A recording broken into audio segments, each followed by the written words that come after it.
Burnout is not real. And over the last 2, 3 weeks, I was falling into a victim mindset, believing that burnout is a real thing.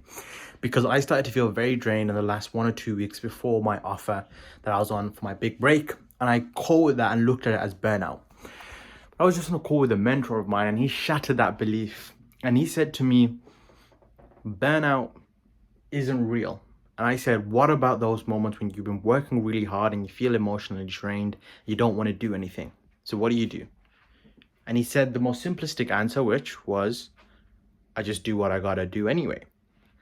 And he said to me that, it's a really amazing analogy. I don't watch The Matrix, but this is what he said. He's like, you have like a point where you're so close to your breaking point and you feel like you just want to die, you want to kill yourself, you want to give up.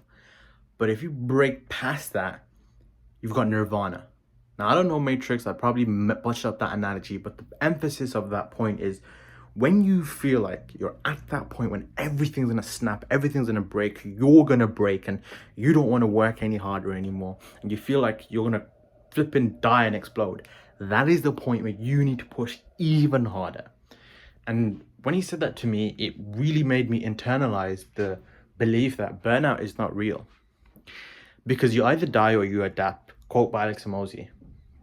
I don't know why I just said that, but it's genuinely true. Like, if you continue to work as hard as possible, you either die or you adapt.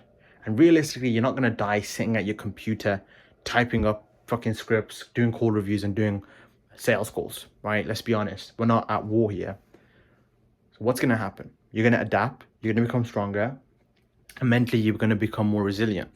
And a big thing that I've taken away from this is to be consistently mentally resilient, but at the same basis, continue to be positive. I feel like burnout is the worst when your mind consumes you and you're filled with negativity, such as, this is all a waste. Why am I working so hard? This is all useless. Why am I even bothering?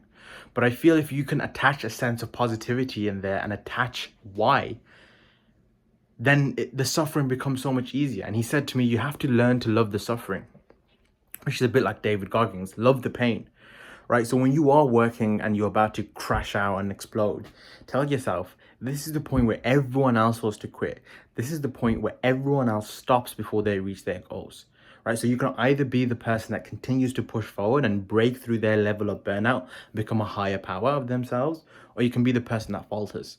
And I think if you always attach a sense of positivity and don't get consumed by negativity, you will always find a sense of growth. Now, I probably just rambled a lot, but burnout isn't real. Push through those hard times. When you do come out on the other side, you'll realize you could have done so much more if you had never just given up in the first place, if that's what you do normally. But yeah, peace.